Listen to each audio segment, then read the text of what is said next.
ମୟୂରଭଞ୍ଜର ଉଦଳା ଅନ୍ୱେଷା ଛାତ୍ରୀ ହଷ୍ଟେଲରେ ରହି ନବମ ଶ୍ରେଣୀରେ ପାଠ ପଢ଼ୁଥିଲା 14 ବର୍ଷୀୟ ତନ୍ମୟୀ ମୁର୍ମୁ। ସେଦିନ ହଷ୍ଟେଲରେ ପ୍ୟାରେଣ୍ଟସ୍ ମିଟିଂ ଥିଲା। ପରିବାର ଲୋକେ ବି ମିଟିଂକୁ ଆସିଥିଲେ। ଝିଅକୁ ଦେଖା ବି କରିଥିଲେ। ଝିଅ ପରିବାର ସଦସ୍ୟଙ୍କ ସହିତ କଥାବାର୍ତ୍ତା ବି ହୋଇଥିଲା। କିନ୍ତୁ ସନ୍ଧ୍ୟାରେ ଯେତେବେଳେ ହଷ୍ଟେଲରେ ପ୍ରାର୍ଥନା ହୋଇଥିଲା ସେଠି ତନ୍ମୟୀକୁ ଦେଖିବାକୁ ମିଳିନଥିଲା। ତାକୁ ଖୋଜାଖୋଜି ପରେ ଦେଖିଲା ବେଳକୁ ହଷ୍ଟେଲ ଝରକାରେ ଝୁଲୁଥିଲା ତନ୍ମୟୀଙ୍କ ମୃତ ଶରୀର। ହଷ୍ଟେଲ କର୍ତ୍ତୃପକ୍ଷ ତନ୍ମୟୀଙ୍କ ପରିବାର ଲୋକଙ୍କୁ ଖବର ଦେବା ସହିତ ପୋଲିସକୁ ବି ଜଣାଇଥିଲେ। ସମସ୍ତେ ଆସି ପହଞ୍ଚି ଯାଇଥିଲେ ହଷ୍ଟେଲରେ। ତା ଭିତରେ ଏ ଖବର ବିଜୁଳି ବେଗରେ ବ୍ୟାପି ଯାଇଥିଲା। ଆଉ ହଷ୍ଟେଲରେ ରହୁଥିବା ସବୁ ଛାତ୍ରୀଙ୍କ ଅଭିଭାବକମାନେ ଆସି ନିଜ ପିଲାଙ୍କୁ ନେଇ ଚାଲିଗଲେ।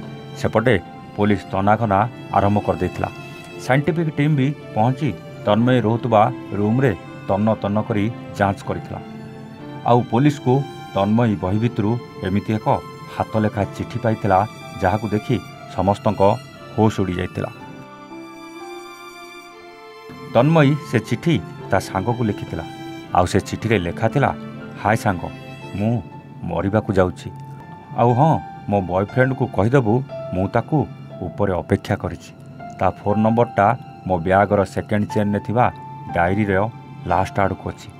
ତାର ଲାଷ୍ଟ ନମ୍ବର ହେଉଛି 54। ମୁଁ ମୋ ମା' କହିଥିବା କଥା ପାଇଁ ମରୁନି। ଯଦି ଆମ ସାଙ୍ଗ ସତ ହୋଇଥିବ ନା, ତାହେଲେ ଆମେ ଆର ଜନ୍ମରେ ପୁଣି ଦେଖା ହେବା। ଆଉ ମୁଁ ମରୁଛି ବୋଲି ହଷ୍ଟେଲରେ କାହାର ହାତ ନାହିଁ କି କେହି ମୋତେ ମାରୁନାହାନ୍ତି। ମୁଁ ମୋ ନିଜ ଇଚ୍ଛାରେ ମରୁଛି। ମୁଁ ଜାଣିଛି ମୋତେ ମୋ ବାପା, ମା', ଭାଇ ମୋ ବୟଫ୍ରେଣ୍ଡ ସହିତ ବାହାଘର କରିବାକୁ ଦେବେ ନାହିଁ। ସେଥିପାଇଁ ମୁଁ ମରିଯାଉଛି। ମୁଁ ମୋ ମା'କୁ କହିଲି, ସେମାନେ କିଛି କଲେନି, ଖାଲି ଗାଳି ଦେଲେ। ଆଉ ମୋ ବୟଫ୍ରେଣ୍ଡକୁ ଫୋନ୍ କରି କହିଦେବୁ ମୁଁ ତାକୁ ବାହା ହେବାକୁ ଉପରେ ଅପେକ୍ଷା କରିଛି। ଇତି ତୋ ସାଙ୍ଗ। ଇଏ ଥିଲା ସେ ନବମ ଶ୍ରେଣୀ ଛାତ୍ରୀର ତା ସାଙ୍ଗକୁ ହାତଲେଖା ଚିଠି, ଯାହାକୁ ଦେଖିଲା ପରେ ସମସ୍ତଙ୍କ ହୋସ୍ ଉଡ଼ି ଯାଇଥିଲା। ସେପଟେ ପରିବାର ଲୋକେ ଝିଅକୁ ହରେଇ ମୁଣ୍ଡ ପିଟି ପିଟି କାନ୍ଦୁଥିଲା ବେଳେ ଏସବୁ କଥା ସେମାନେ ଜାଣିନଥିବା କହିଛନ୍ତି ପରିବାର ଲୋକେ। ପୋଲିସ ତ ତଦନ୍ତ କରୁଛି, ସତ ସାମ୍ନାକୁ ନିଶ୍ଚିତ ଆସିବ। କିନ୍ତୁ ସତରେ କ'ଣ ନବମ ଶ୍ରେଣୀରେ ପଢ଼ୁଥିବା ଝିଅ ପ୍ରେମ ପାଇଁ ଆତ୍ମହତ୍ୟା କରିଛି? ସତରେ କ'ଣ ଏ ଚିଠି ତନ୍ମୟୀ ନିଜ ହାତରେ ତା ସାଙ୍ଗକୁ ଲେଖିଛି? ଯଦି ଏସବୁ ସତ, ତାହେଲେ ତନ୍ମୟୀ ଭଲ ପାଉଥିବା ସେ ପୁଅ କିଏ? ଏସବୁ ପ୍ରଶ୍ନର ଉତ୍ତର କେବଳ ତଦନ୍ତ ପରେ ହିଁ ଜଣାପଡ଼ିବ। କିନ୍ତୁ ପ୍ରେମ କରି ନିଜ ଝିଅକୁ ହରେଇ ଛାତି ପିଟି ପିଟି କାନ୍ଦୁଥିବା ମା' କୋଳକୁ କ'ଣ ଆଉ ସେ ଝିଅ ଫେରିବ? ଦର୍ଶକ ବନ୍ଧୁ, ଆପଣଙ୍କର ମନେ ଥିବ ମେଟ୍ରିକ୍ ପରୀକ୍ଷା ଚାଲିଥିବା ବେଳେ 2 ଜଣ ଛାତ୍ରୀ ଗର୍ଭବତୀ ହେବା ଖବର କେମିତି ସାରା ଓଡ଼ିଶାକୁ ଦୋହଲାଇ ଦେଇଥିଲା। ଆଉ ଏ ଅଳ୍ପ ଦିନ ତଳେ ବରଗଡ଼ରେ ଜଣେ ନବମ ଶ୍ରେଣୀ ଛାତ୍ର ତା ସାଙ୍ଗକୁ ମୋବାଇଲ ପାଇଁ କେମିତି ପଥରରେ ଛେଚି ଛେଚି ବିଭତ୍ସ ଭାବେ ହତ୍ୟା କରିଥିଲା। ଆଉ ଏବେ ନବମ ଶ୍ରେଣୀର ଏହି ଛାତ୍ରୀ ପ୍ରେମ ପାଇଁ ହଷ୍ଟେଲର ଝରକାରେ ଝୁଲିବା କେଉଁଠି ନା କେଉଁଠି ଆମ ଓଡ଼ିଆ ଜାତିର ପରମ୍ପରା ସଂସ୍କୃତିକୁ କୁଠାରଘାତ କରୁନି ତ? ଏସବୁ ଘଟଣା ପାଇଁ ଆମେ କାହାକୁ ଦାୟୀ କରିବା?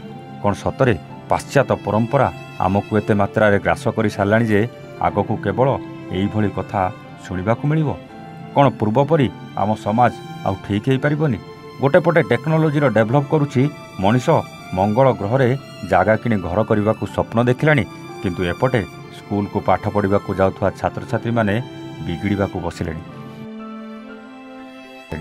କେତେବେଳେ ପ୍ରେମ ପାଇଁ କିଏ ଆତ୍ମହତ୍ୟା କଲାଣି ତ କେତେବେଳେ ମୋବାଇଲ ପାଇଁ କେଉଁ ସାଙ୍ଗର ଜୀବନ ନେଇଗଲାଣି। ପୁଣି କେତେବେଳେ କିଏ ମେଟ୍ରିକ୍ ପରୀକ୍ଷା ଦେବାକୁ ଯାଇ ଛୁଆ ଜନ୍ମ କରିଦେଲାଣି। ଏ କଥାକୁ ଯିଏ ଶୁଣୁଛି ସେ କହୁଛି ସତରେ ଏ ପୁରା ସମାଜଟା ବଦଳିଗଲାଣି। ବ୍ୟୁରୋ ଇନପୁଟ୍ ସହ ମୟୂରଭଞ୍ଜରୁ ଯଶବନ୍ତ ପରିଡ଼ାଙ୍କ ରିପୋର୍ଟ, A1 ଓଡ଼ିଆ।